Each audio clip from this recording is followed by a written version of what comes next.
Yes, now. There's Rocksteady, King of the Pit TV. It's 10 past 2 in the morning right about now, and I'm giving you a little review. I'm going to get myself off in a moment. Not in that way, though. I'm going to get myself home, all right? We just listened to At the Gates, the debut LP. My very first time listening to it. It was entitled The Red in the Sky Is Ours. Ever so romantic. It's a romantic record, what can I say? Very loving, very sweet. 10 tunes. Production is good. Let me check something out. 2003 Peaceful Records. That's what it states. Is this a remaster, people? Or was this really put out in 2003? I doubt it. We're gonna look at the Wikipedia in not too long. Actually, I'll just check out what time this got brought out. One more. Yeah, as you can see, I got the Wikipedia behind me. 1992, this record was put out, alright, so let's not get it twisted. It might have been a remaster I was listening to, but the production was good. It was gritty, grey, it was organic. You could hear the instrumentation clearly, and it was key that we heard the separation of them two guitars, because as far as the harmonization of the riffs, consistent, we needed to hear that. So that was good. The record's very consistent. We have an E-ring violin that comes in every once in a while, but more so at the start of the record, especially on the very first. Very odd that they had it on the first tune, have such a grand participation on that first tune with that violin, but it was good and it gave you a taste of what to come.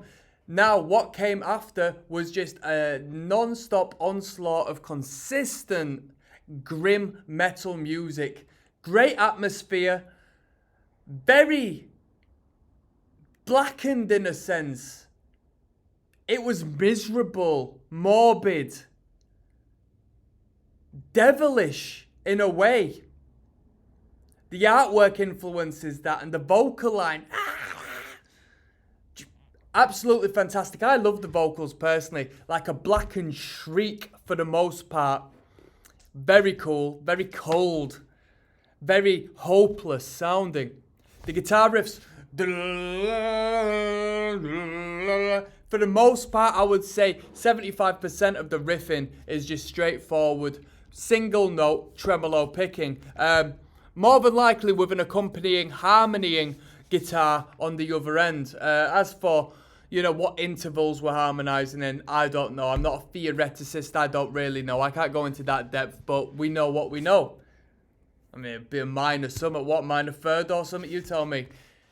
Logo, sick artwork, is iffy because it is what it is. It's bland, but it works and it's bold. You know what I mean? It catches your attention and it sums up the title of the record. Drumming was great. Just gave you enough food for thought. I loved it when the skanks came in because it sounded very reminiscent of Slayer. The drumming it sounded pure Lombardo when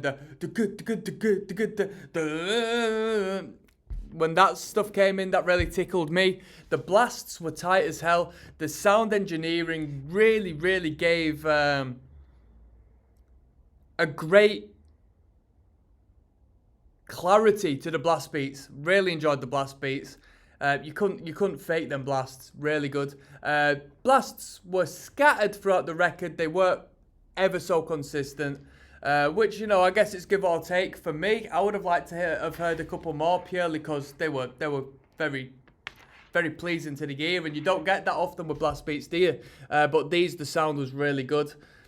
A lot of space to breathe for the bass guitar. You don't normally hear the bass get given as much time as it did get given on this record, which was very nice to hear. Bassist had his moments, had plenty. Oh, maybe it's a she, I don't know. But they got their moment a lot. Lyrically speaking, from what I did hear, the lyrical was very good, very vivid. Especially the titles of the song helped paint a picture. Branding wise, it all came together very nice. It was all on brand. It was all At the Gates style, and it creates a great atmosphere. I think this band has an atmosphere more so than a lot of metal bands. Because just so you know, a little insight to my relationship with the band. I've only heard a few songs off of Slaughter of the Soul back in the day, and I really enjoyed it. I see this band parallel with Wintersun as far as like the grimness and the atmosphere the music produces, but At the Gates more hellish, demonic, whereas Wintersun more grim, frostbitten, frosty environment, you know. So aesthetically, definitely different. Rating, I'm going to give it a 6 out of 10. There could have been more variation. Nothing has sold me to come back, but what you see is what you get. If you enjoyed the first track on the record, you'll enjoy all 10. Just there was no hooks to bring me back. It'd be good background music. I'd definitely like to see the band live, but you know, it doesn't tickle my pickle and my personal tastes. I preferred Deicide from what I've heard of them so far, and I find these two sort of in the same realm. It's death metal, and they enjoy erring in that thrash space a lot. Deicide a little more so. So, you know, that's what I think. As for whom I enjoyed the vocals of more, quite potentially At the Gates. Yeah, quite potentially. And I'm going to leave that on there. If you want me to go through the discography further, I most definitely will do. That won't be a problem. Just let me know. If not, you know what I mean? We'll check out the next band. I'm signing out. Peace.